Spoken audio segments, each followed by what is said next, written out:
ایک دفعہ کا ذکر ہے، حضرت عمر بن خطاب رضی اللہ تعالیٰ عنہ کے دور میں ایک بار ایک شخص نے اپنی گائے گم کر دی۔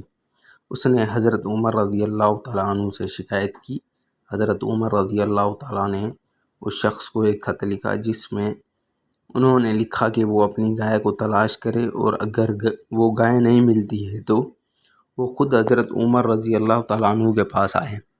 جب وہ شخص حضرت عمر رضی اللہ تعالیٰ عنہ کے پاس آیا تو انہوں نے اس سے پوچھا کہ کیا تمہاری گائے مل گئی؟ اس شخص نے جواب دیا کہ نہیں۔ حضرت عمر رضی اللہ تعالیٰ عنہ نے اس شخص کو ایک اور موقع دیا اور فرمایا کہ جاؤ اور اپنی گائے کو تلاش کرو۔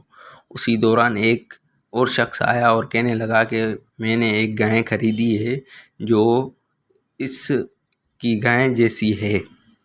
حضرت عمر رضی اللہ تعالیٰ عنہ نے دونوں کی باتیں سنی اور پھر فیصلہ کیا کہ گائے کو دونوں کے درمیان رکھ دیا جائے جب تک کہ اصل مالک ثابت نہ ہو جائے۔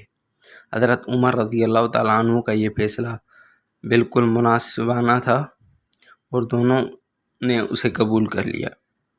آخر کار اصل مالک نے اپنی گائے پہچان لی اور اسے واپس لے گیا۔ خوشی خوشی